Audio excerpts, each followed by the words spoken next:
I'm Russ Mitchell. A U.S. helicopter crashes in Afghanistan as new evidence emerges of a carefully planned insurgent strategy to attack choppers in Iraq. Mark Phillips and Randall Pinkston have the latest.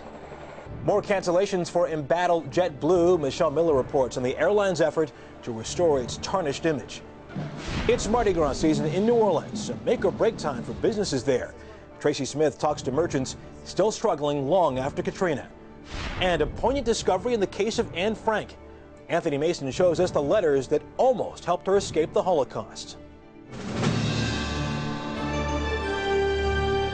This is the CBS Evening News with Russ Mitchell. And good evening. There are more U.S. military deaths to report tonight, this time from Afghanistan. Officials are investigating the crash of a Chinook helicopter that killed 8 and wounded 14 others. It is the deadliest single incident this year for the U.S.-led coalition and NATO forces in Afghanistan. Mark Phillips has the latest. The early signs are the helicopter crash was the result of mechanical failure, not enemy fire, a distinction of little consequence to the 8 Americans who died. Another 14 who were on board survived. This area of southern Afghanistan is one where Taliban fighters are known to be active, and the twin-rotor Chinook workhorses are often used to transport troops around the rough terrain. But U.S. military spokesmen won't say whether the soldiers who died today were on a combat mission. Afghanistan is a war being fought in Iraq's shadow, but it's becoming deadlier. And U.S. and NATO commanders here fear the Taliban have been quietly building up over this winter, preparing for a renewed offensive in the spring. Already, tours of duty have been extended in anticipation. Another 6 months in Afghanistan is not what the soldiers of the 10th Mountain Division had been hoping for. We were on our way home. We thought we were going to formation to make manifest go home. And they ended up breaking the news. They did a pretty good job. They had the chaplain standing by, had combat stress standing by. They had everybody we could talk to. But bad news is always bad news. President Bush has been pressuring the other NATO countries to beef up their forces and to allow their troops to be used more aggressively. While British and Canadian forces have seen intense action, several other countries restrict their troops to humanitarian work in quieter areas. The Allies must lift restrictions on the forces they do provide, so NATO commanders have the flexibility they need to defeat the enemy wherever the enemy may make a stand. The longer the war in Afghanistan drags on, the weaker the central government in Kabul appears to be. The longer it takes to deliver economic aid into the countryside, the more support for the Taliban insurgency appears to be growing. Russ? Mark, at this point, do we know if there is a Pakistan component to all this? It's widely suspected and understood that the Taliban are using safe havens on the Pakistan side of the border in the so-called bandit country of the tribal territories. The Pakistanis have repeatedly promised to close that border, but it's still, for all intents and purposes, wide open. Mark Phillips in London, thank you. In Baghdad, this was the deadliest day since the new U.S.-Iraqi security crackdown began last week. At least 62 people were killed and dozens injured by car bombs in a crowded marketplace. U.S. officials are keeping an eye on yet another disturbing trend in Iraq, an increase in attacks on U.S. helicopters. This as the military has stepped up its use of choppers in the war, almost doubling the number of helicopter hours in the past 2 years. Randall Pinkston has more. This is propaganda video shot by Iraqi insurgents, but U.S. military officials say it's also likely the real thing. A Marine Sea Knight helicopter hit by ground fire from the enemy. A U.S. intelligence report shown to the New York Times reveals that militants drew up plans late last year to target American aircraft. In just 2.5 weeks, between January 20th and February 7th, 7 U.S. helicopters were shot down in Iraq. 4 Army attack helicopters, 1 Marine Sea Knight, and 2 helicopters owned by private security firms. 24 U.S. military personnel were killed, as well as 5 civilians. Military officials say it's no accident that the stepped-up attacks coincide with this year's launch of the Baghdad security plan, with U.S. and Iraqi ground forces cracking down on insurgents. Because of deadly roadside bombs, the insurgents know that the U.S. military prefers to use helicopters to transport troops and supplies. And we take great pains to ensure that we do not set a pattern that gives the enemy an advantage. American crews are taught evasive maneuvers. Their helicopters are equipped with electronic countermeasures. But insurgents, using small arms and rocket-propelled grenades, are still finding their targets. Every time that we change a tactic, technique, or procedure, every time we change a way that we defeat their mechanisms, they go and find something else. And we just have to be extremely flexible, adaptable, and we've got to keep staying ahead of the enemy. Using helicopters to avoid roadside bombs had been hugely successful. Now U.S. military strategists will have to come up with a better way to avoid insurgent attacks in the air. Randall Pinkston, CBS News, New York. Back home, a close call in Cleveland today. A commuter plane carrying 74 people on a flight from Atlanta went off the runway. No one was hurt. It was snowing at the time. For travelers on JetBlue Airlines this holiday weekend, the nightmare goes on. Today, the airline announced it's canceling a quarter of its flights tomorrow, shutting down operations in at least 11 markets. That makes more than 1,100 canceled flights since Wednesday. Michelle Miller has more on JetBlue's Blues. Day 5 and counting, and JetBlue's PR tailspin continues.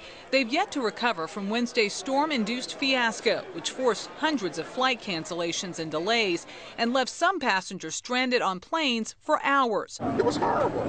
Today, those hoping to board their holiday weekend flights seem forgiving. Got to give everybody a second chance. I think they just had a rough week. If today goes well, then it won't change my perspective. If it doesn't go well, then I'll rethink using JetBlue again. For 9 years, JetBlue built its reputation and revenues on being the ultimate customer-friendly airline. Crisis management experts say the next few days will tell the tale if the company can weather the storm of criticism. They need to take drastic steps, fix the problem, and come back online with the problem fixed. In a statement, the company says its #1 priority right now is to get up and running smoothly and to get its customers to their destinations. To do so, the company not only canceled flights, but added charters and booked passengers on competing airlines. They're a victim of their own success. Crisis manager Richard Levick says if JetBlue plays it right, this could actually be a golden opportunity. They're at a tipping point. Do we become just like all the other airlines that treat their passengers as hostages, or do we decide we're going to show leadership, we're going to become the best in the industry? A lot is riding on Tuesday when business travelers get back on board and the airline hopes to be back on schedule. But when and if JetBlue can win back its true blue customers is anyone's guess. Michelle Miller, CBS News, New York. And still ahead on tonight's CBS Evening News, small businesses in New Orleans struggling to survive look to Mardi Gras for help.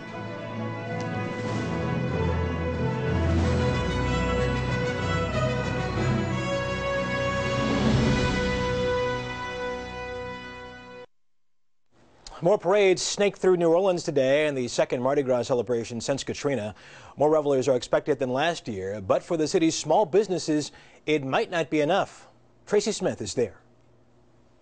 That's the note we left. Ann Guccione still has the sign she posted at her French Quarter shop, telling customers she'd see them once Hurricane Katrina passed. 18 months later, the shop is empty. These are fun. But she and her sister Laura are hoping to make ends meet, selling their masks from home. We just got a web page up, and we're trying to do that because, you know, just in the city, we're doing very little business. Katrina clobbered this city's economy, especially the small businesses that make New Orleans a tourist town. We second mortgaged our house. Yeah, well then, yeah, working with that. We're in debt. Yeah, we're in debt, yes. So many fortunes here are riding on Mardi Gras, you could call it Mardi Gross, as in revenue. Pre-Katrina, these streets would fill up with 1 million people every February. Now it's closer to 700,000. And the question is whether that's enough to keep little businesses alive. Oyster wholesaler Sal Sinceri has watched profits slip away as the local restaurants he sells to struggle to get by. It's been a tough time for all of us. Everyone's hoping this year's Mardi Gras will get them rolling again. This is make or break for a lot of people. It's such a part of our business culture, but it's also a part of just everything that we represent to the rest of the world. It's Lieutenant Governor Mitch Landrieu's job to lure tourists back. So far, he says tourism is at 60% of what it was pre-Katrina. The people of the country need to know if they want to help. One way they can do that is to come down and actually help feed these small businesses by partaking in the kinds of things that we've offered them in the past that are just as good as they were before Katrina and Rita. Some things just aren't as good. Crime is up, and so's the cost of living. But the Guccione sisters won't give up yet. I think soon we're going to try and reopen. I'm going to become a cop. And maybe get a little second job or, I don't know, figure something out. This one's kind of fun. Or at least put on a happier face till next Mardi Gras. Tracy Smith, CBS News, New Orleans. A new study out tonight identifies 2 genetic links that may predispose youngsters to develop autism. One researcher says up to 90% of all autism cases may have a genetic basis. And just ahead on tonight's CBS Evening News, a Palestinian and an Israeli speak out on the prospects for Middle East peace. Secretary of State Condoleezza Rice set the stage today for tomorrow's 3-way Middle East summit. Traveling first to the West Bank for talks with Palestinian President Abbas, she later met with Israeli Prime Minister Olmert. There was no sign of change in either side's positions. Of course, Secretary Rice's negotiations take place at the highest levels. But what is life like for ordinary people in Israel and the Palestinian territories? And what are their hopes for some kind of permanent peace? We asked 2 people, a Palestinian and an Israeli, for their views, and here they are, in their own words. My name is Maha Barakat. I'm a Palestinian mother of 4. I've got 3 girls and 1 boy, and I teach English in Gaza. Well, I lived in the United States for 12 years, and I came back a year and a half ago. I always wanted to come back here to be close to my family. It's really different to deal with kids who are living in Gaza, you know, due to the tough circumstances they have to face. Honestly, I can't get mad or say, why didn't you do that, you know, because they'd be like, oh, last night there was shooting around my house, I was scared. Hamas took office, and things started changing. It got harder, but it started deteriorating, you know, little by little. Then there was the financial siege and poverty and people not getting paid for a long time. I mean, it's not to the point where I regretted coming back, but we're hoping things will get better. My name is Noam Shalit. I'm the father of Gilad Shalit, the Israeli soldier that has been kidnapped to Gaza Strip on June 25th last year. I just graduated high school in 2005 and went straight to the army in July. And he was less than 1 year in the army when he was abducted to Gaza Strip. For my wife and me, it's a nightmare for us. It's like a bad dream that it is impossible to awaken. There is no results up till now after almost 8 months, so I'm not satisfied with the results. If I were to speak to politicians or to someone in office, I'd say try to put your shoes in one ordinary man's and live his life or her life for one day. See what they go through. They have to live the suffering in order to be able to lift it. Yes, I believe that the release of Gilad can make a new start in the relations between Israel and the Palestinian authorities. It will show that the Palestinians are serious. I know that most of the Palestinians are not involved in terror, and the people there, mostly innocent people, you know. On the both sides, Palestinians and Israelis, innocent people, civilians are the ones who are suffering, and politics plays a big role. So I believe that both people will have to learn to live side by side, whether we like it or not, whether they like it or not. An Israeli and a Palestinian, in their own words. Up next on tonight's CBS Evening News, how this real-life forensic investigator looks for the telltale signs of domestic abuse.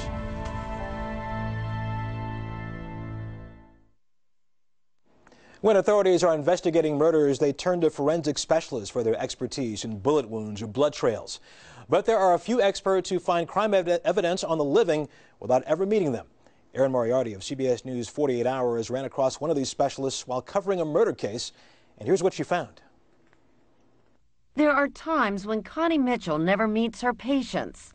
Pictures are the closest she gets. It's really important that this be without bias, looking injury by injury, because this is very serious business. This business is a medical specialty called clinical forensics. Doctors like Mitchell, coroners for the living, determine how both suspects and victims of a crime got hurt. It's a story, and we have to be responsible documenters and responsible tellers of the story. That story is often told through the size of an injury and the patterns it forms. Grab mark with a thumb, and then the fingertip marks. And what does that say to you? She's scratching his face. She's pinching. She's fighting for her life. In this particular case, Mitchell determined that the injuries left on a suspect in a murder case were not caused by a fall, as he claimed, but were left by his victim. She bases her opinion on photographs taken days after the victim disappeared. We train nurses and doctors in California to ask, what did you do to fight back? And if they say something specifically like, I scratched his back, then we'll call the police and say, look for a scratch on their back. States across the country have passed laws requiring doctors to report various types of abuse. It causes a lot of conflict for all healthcare providers. Conflict because California doctors now have to report possible crimes on patients of any age, and they must call police whether or not the patient consents. If a victim doesn't feel comfortable disclosing, in that case also be mandated to report to law enforcement. If authorities decide to pursue charges, they might ask for a second opinion from a doctor of clinical forensics like Mitchell. It's image by image, and then I see what happened. I can feel her pain and see it. And that's pain any doctor would want to stop from occurring again. Erin Moriarty, CBS News, Sacramento, California. And next on tonight's CBS Evening News, newly discovered letters reveal that Anne Frank came close to escaping Nazi Europe. And finally this evening, 60 years have passed since the publication of the diary of Anne Frank, the Jewish teenager who died at a Nazi concentration camp during World War II. Now a newly released file of letters reveals just how close the Frank family came to finding sanctuary overseas. Anthony Mason leads us through the paper trail. I hope I will be able to confide everything to you. Anne Frank's diary became a symbol of the Holocaust, the thoughts and dreams she scribbled as she was hiding from the Nazis in an attic in Holland. When I look up at the sky, I somehow feel that everything will change for the better, that this cruelty too shall end. In the end, Anne, her sister Margot, and her parents were captured and sent to a concentration camp. All died, except for her father Otto. But these newly released documents, found quite by chance, add a new chapter to her story and show there might have been a different ending. Anne Frank could be a 77-year-old woman living in Boston today, a writer. In 1941, Otto Frank sought help to escape to the United States or Cuba. It is for the sake of the children mainly that we have to care for, he wrote. Our own fate is of less importance. But changing laws and international indifference were continual roadblocks and wasted what precious time European Jews had. In 1941, things were getting tighter and tighter. He was trying to cope with a bureaucratic maze, and I could sense the desperation and the frustration. There it was all this time, the missing part of the story. Estelle Gusick had been sorting through thousands of refugee case files in the archives of EVO, the Institute for Jewish Research, when something in the paperwork caught her eye. I found one page that said, you have the dates of my children wrong. Margot was born on, and Anna was born on, and I went, oh my God. The discovery reveals the Frank family came close to salvation. Otto Frank finally was able to obtain a Cuban visa. The Cubans actually issued a visa to Otto Frank on December 1, 1941, 7 days before Pearl Harbor. But with the world now at war, the visa was voided, and the Frank family was doomed. It is, of course, one of those remarkable coincidences that history is so rich of. Had he had a little bit more time, he would have gotten out. The documents fill in some of the blanks in one of the 20th century's most well-known stories and make it a little more heartbreaking. Anthony Mason, CBS News, New York. And that's the CBS Evening News. Later on CBS, 60 Minutes and a report on early detection of autism. Thanks for joining us this Sunday evening. I'm Russ Mitchell, CBS News in New York. I'll see you again first thing tomorrow on The Early Show. Good night.